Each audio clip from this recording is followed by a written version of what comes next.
This is the second violin part to the Mouldau. I'm going to start at measure 32. This whole section is kind of awkward because we keep having to start up bow. It's so that we can use the weight of the bow to do all these crescendo, decrescendo, little hairpin things in the measure with a sforzando in the middle sometimes. So we're starting up bow. Now, if you're having trouble getting all the notes, the key to faking here is looking for the notes that are on the beats, the big beats, one, and the big one and the big two. So like G, G, G, G, E, E, E, E. Okay, and then hopefully you fill in the rest the best you can. All right, so from 32 it'll go ready, play.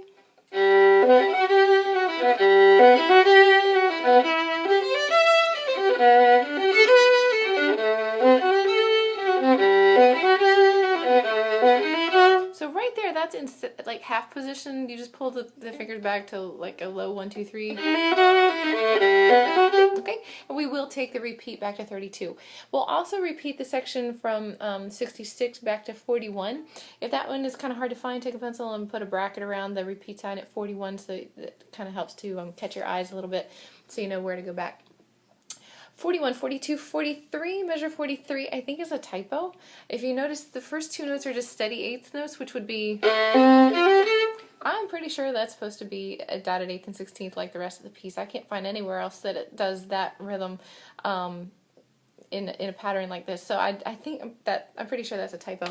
So starting at 41, and we'll play that as a dotted rhythm like everything else. Starting at 41, I'll go a little slower now because we have some hard stuff coming up. 41, play.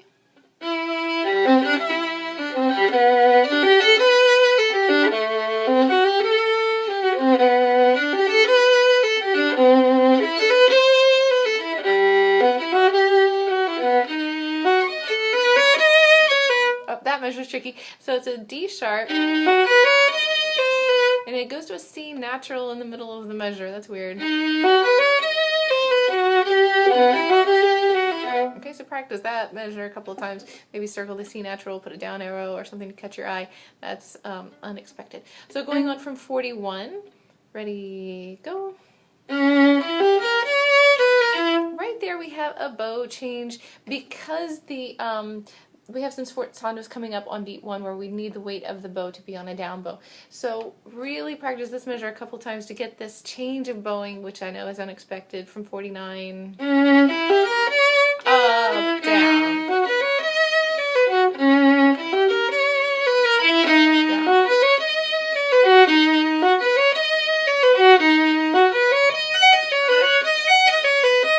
So right there, it's hard to catch that, but in measure 55,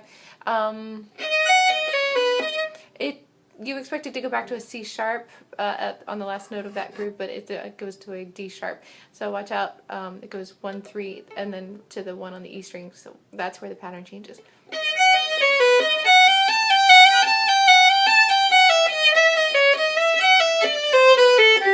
Okay, so watch out there in the middle of measure 57 where it goes to a D natural. Okay, so practice that a couple of times to make sure you have all the right notes there. Moving on from 58, this shouldn't be too bad, it's kind of like before.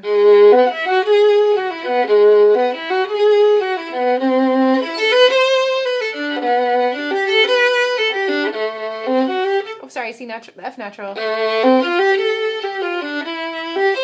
So if I were really playing this, if I was a second violin, I would circle that, put a down arrow or something to catch my eye so that I don't make the same mistake twice. So I'm starting measure 61, 62 with the F natural.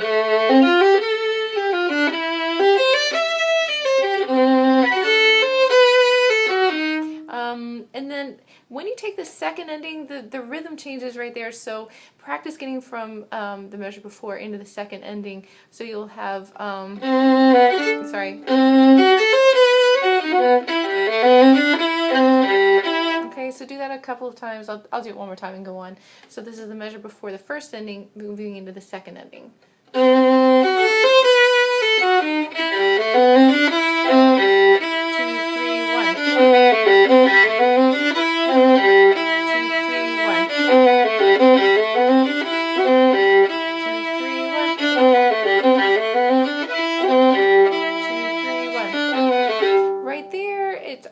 of bow for the whole measure, so don't run out of bow. Sort of see that coming, so you might want a little bit slower bow so you don't run out of bow.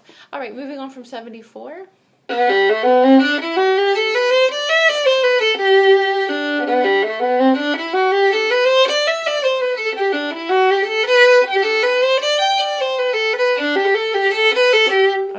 Right there we have some rhythm surprises, and also you might want to pencil in a fourth finger on that's the third measure of the line, measure 77, 8, and measure 79. You really have to use the fourth finger there, because if you try to cross strings, you're going to be left behind. So I'll start at 77 again, just because that's a little tricky. So RFZ, which is actually rinforzando, not sforzando, but it's kind of amounts to the same thing, just a little extra bow push there.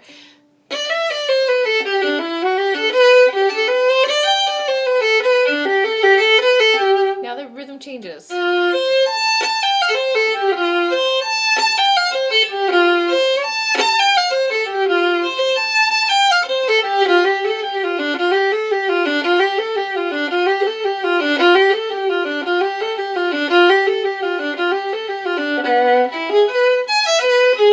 So the rhythm is 1, 2, and 3, 4, and 5, 6. 1, 2, and 3, 4, and 5, 6.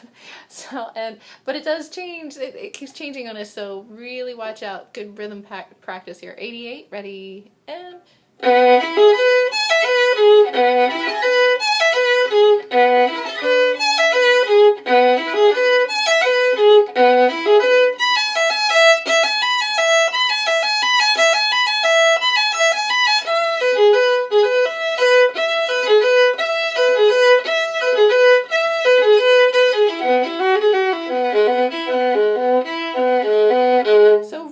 Moves to where there's a 4 over the notes, that means that you're fitting 4 into a space where there used to be 6. So they will actually be spread apart a little bit more, so that means that we're slowing down. The music generally slows down there anyway, but we're in what they call a 4-tuplet instead of the 6 that we've had before. Alright, so I think that's enough for now. Work on all of that. That's really pretty tricky stuff. Good luck.